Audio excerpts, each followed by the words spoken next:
Hello, everyone, and welcome back to Conversations with Coco. I am continuing on with my series in discussing some very, very key pieces of information in order to help parents figure out how to thrive and move forward and make their situation work the best it can for themselves and their child when they have a child who is an autism spectrum disorder diagnosed child.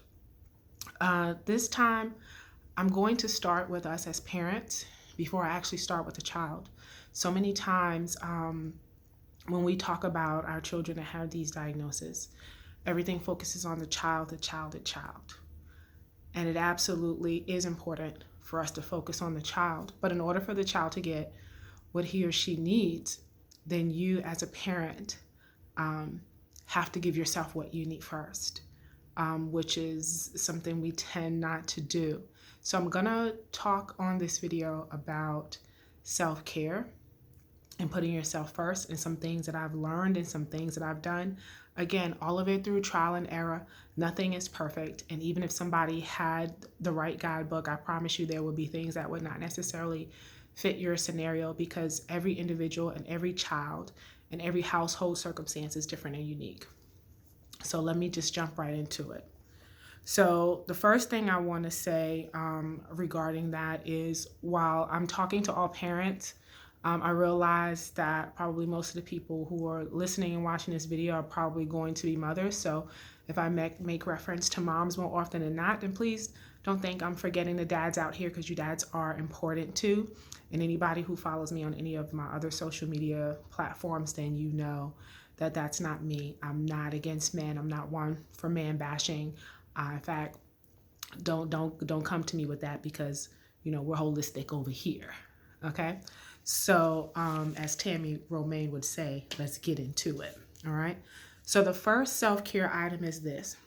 Self-care is taking time to do something each week that focuses on you and your individuality.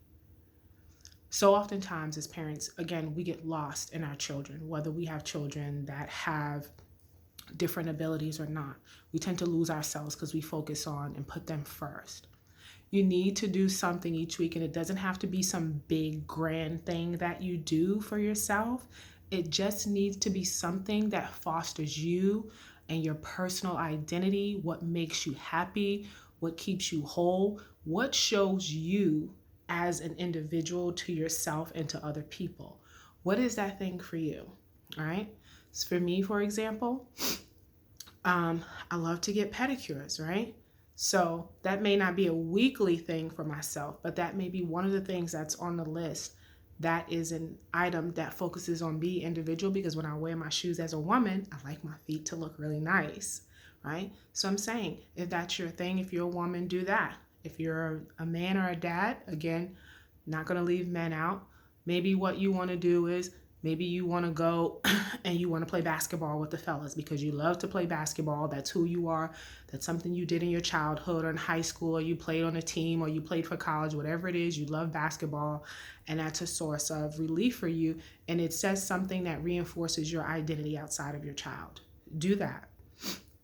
Some of the other things that I like to do, I have hobbies, right? I have friends. We like to play card games. COVID has prevented us from being great in that area, but that may be something if, there's a weekly card party going on that I may do that's outside of my child because that fosters me. That's my individuality. It's a time where I get to let loose and just be myself and not worry about anybody else, not worry about my child, but just doing something that makes me happy and makes me remind myself about who I am and why I am unique as an individual and holistic in my own life. Okay. What else is self-care? Self-care is not avoiding asking for help because others may not want to help you or do not understand. So many times when someone has a diagnosis of any kind, particularly with one like autism spectrum disorder or Asperger's, as I still like to refer to it because my son is, really what the Asperger's term represented before they took it away from the medical terminology aspect of things. So many times I didn't want to ask for help. whether it was because I was feeling ashamed, whether it was because I didn't feel like nobody wanted to help me, um, whether I felt like it was my responsibility because this is my child to stand up and do it on my own. Whatever the reason, it doesn't matter. It doesn't matter. We have to get outside of our comfort zone and realize that it takes a village, right? I am very much a woman who believes in the village mentality. It takes a village to raise and do anything.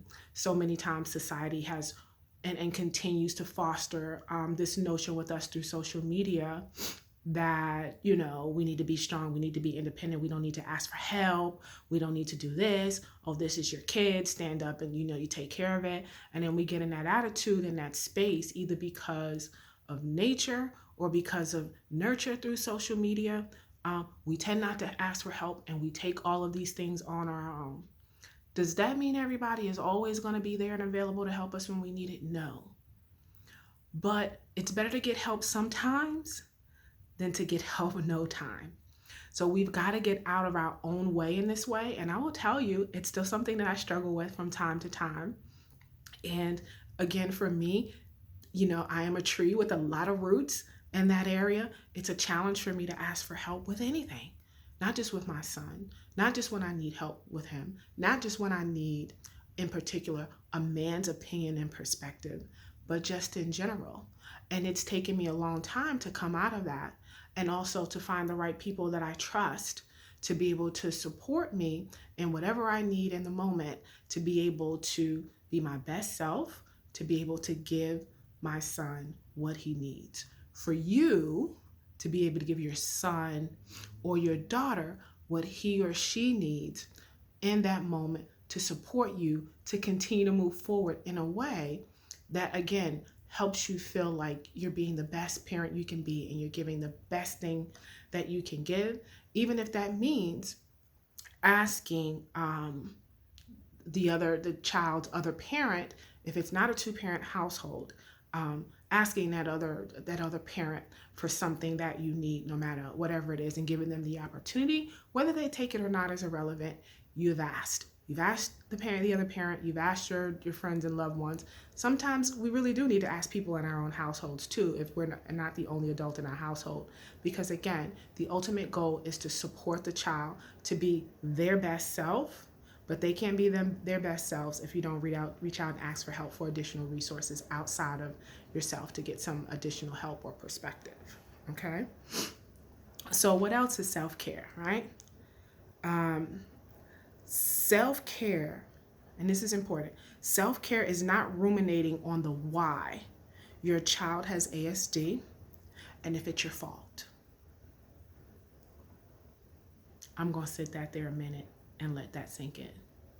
Not ruminating constantly, thinking about if there was something you did or could have done differently, or the DNA of the child's other parent, if that is any way your fault and if there's something you could have done differently as a person to prevent your child from having this diagnosis. That is something a lot of parents I've seen and talked to struggle with. What can I have done differently? Is this my fault? Because it puts you in self-blame mode, or it puts you in blame mode of other people.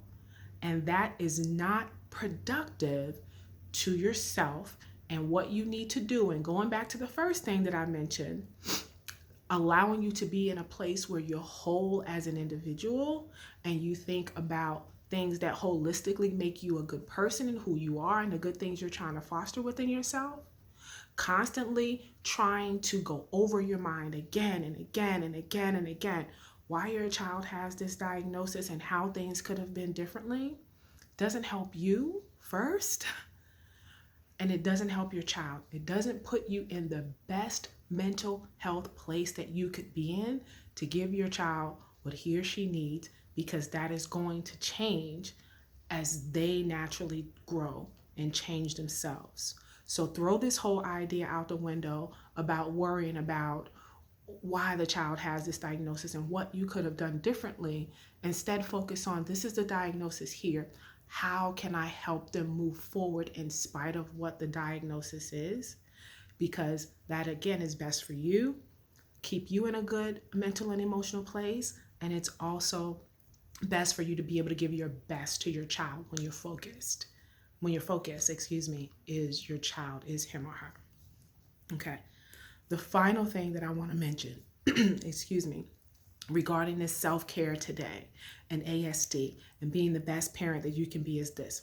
This is a big one, and I'm going to tell you again my personal experience with this. Been challenging, and there have been some ups and downs, and it's also not a quick fix, and it is this. Self-care may be changing jobs or changing the hours on your jobs so that you are in the best place to be mentally and emotionally healthy, to be available to handle the needs of your child as those needs change.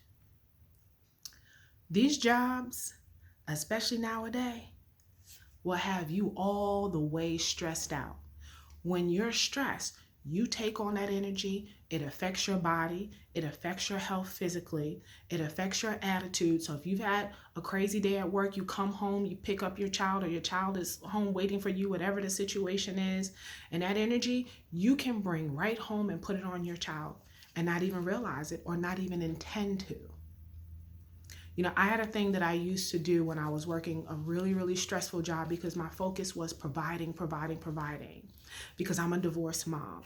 So it's been a majority of the time, you know, my children and I also have an older child, a daughter who's a young adult now. My thing was provide, I gotta provide. And part of that came from my background and how I grew up and not wanting to relive certain circumstances that I grew up in and not putting my children in the same circumstances. And then on top of that, you have the diagnosis. And then you've got so many other things compounding you, coming in at you from day to day when you're the only adult person in your household taking care of yourself and your children. And if one of them has a diagnosis like this, you will stress the kid out. People read energy, including kids. And my son happens to be one of those who is super sensitive to my energy. And so even when I thought I was doing a really good job at hiding it, I wasn't. He always knew. One of the things I instituted at that job where it was super stressful, I was managing a job and tons of employees between multiple states.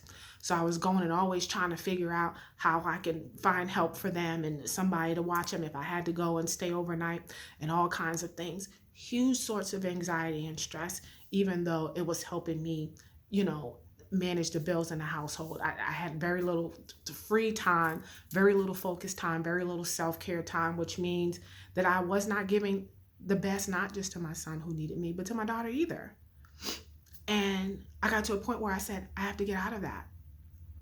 And I said, what do I have to do to make this happen so that I am able to be emotionally present with my children, not just provide for them financially, right? Because I'm over here trying to break generational curses. That's my thing. I'm breaking generational curses all up in and through here.